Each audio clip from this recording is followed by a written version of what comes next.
welcome to the Orion Bowl 2025 season.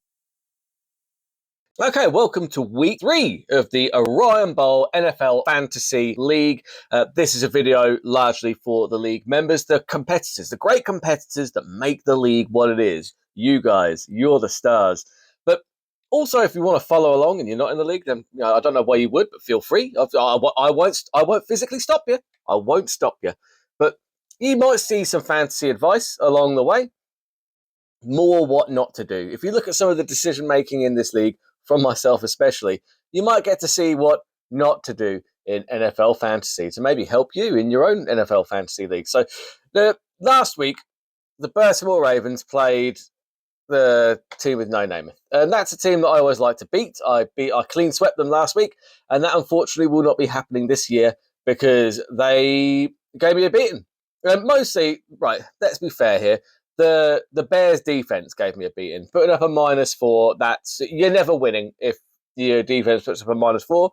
So don't pick the Bears D.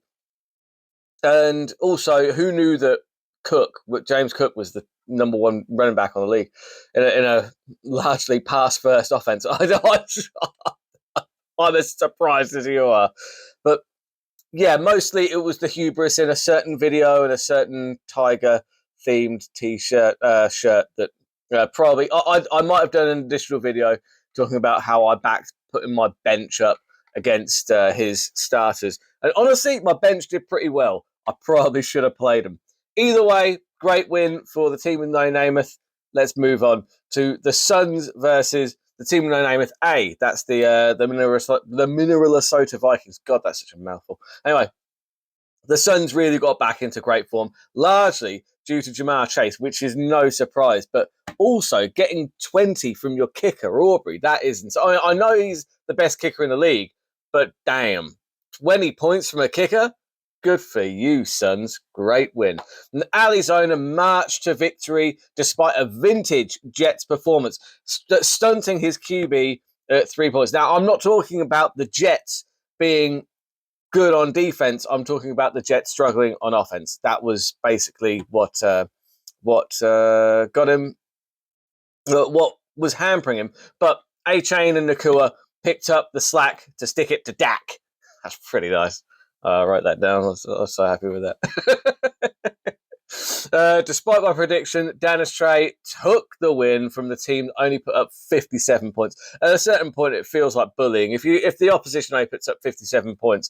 But who was that other team, I hear you ask? Well, they were none other the reigning champions, the Forbes Niners. Have the wheels come off at Forbes Park? There may be an article being written as we speak to find out. Have the wheels come off of the reigning champions? The Forbes Niners repeat 2025 September to 2025 September. We hardly need. That was a message from the Forbes Niners. I thought it was very funny. Very good. I butchered the wording though. Now, much like last season, Legion decided that it was the Harlots who would receive their season high score so far, as 141.78 is great. But it's not great for the Harlots because they slipped to 0-2. So the sweet D of the week this week was obviously the Bears D, because it was so sweet for Namath that I played the Bears D and they did -4. And that is the only reason they were able to come away with the win, because the rest of my team saw that. And it's like Breece Hall would have put up 20 points, but he saw that my defense was on -4 and he was like, well, why am I going to bother here? So it was all the Bears D's fault. I've taken them out of my lineup very swiftly, replaced them with the Seahawks D, who are probably going to do terrible this week now. Man, I'm struggling with my D. I am approaching 40 now, but my God, am I struggling with my D. Let's stop talking about D and move on to week number 3. God, I'm on a roll with rhyming today. It's lovely, lovely stuff. The Ravens taking on the Harlots. Now, the Bills D only did 2, so it's kind of a semi. It's not the end of the world, but 2 points for your D isn't brilliant. Look, if Edge Booker doesn't play, then it will be the Baltimore debut for Booty. Fun to say, fun to play. More rhyming. Bloody hell, I'm on a roll. Anyway, the Harlots won't be at Red Zone later. Completely understandable. He's got to look after somebody who's under the weather. But I am doubling down on my hubris this week because I think your whole evening is going to be filled with the smell of lemsip and defeat at the hands of the Baltimore Ravens as they stomp the Harlots into the ground. Or may the best team win. Whatever. Happy birthday to the ground. Niners versus the Suns. Now, the Niners, they will put up more points than they did last week because they only did 57 last week. So that is my prediction. My bold prediction is that they put up more points than last week. God, could you imagine if that was wrong? Then the wheels would truly have come off. But I think he will pick up the win because the Jets are so bad that Baker are not going to have... They're not going to run... They're not going to throw the ball. They're going to run the ball because the Jets' run D look pretty awful. That being said, that also works against Mike Evans, doesn't it? So, all things considered, let's just say that the Suns win and move on. We've got the team with no Namath taking on the Arizona Cardinal. Turns out, as I said earlier, James Cook is the number one running back in the league, which I didn't see coming. Congrats to Namath on that. So, obviously, Namath have had a good start. Kincaid have mitigated a slightly underwhelming score from a chain. It's all very much in the open.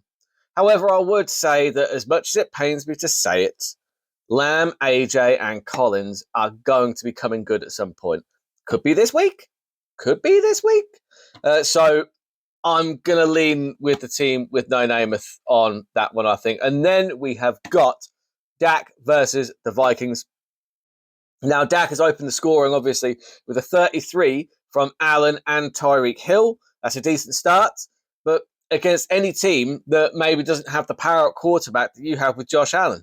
Unfortunately, you're playing Lamar this week, son, because the Minnesota Vikings have Lamar Jackson, and he could also he's more than capable of equaling that score, if not bettering it. So I think that cancels itself out.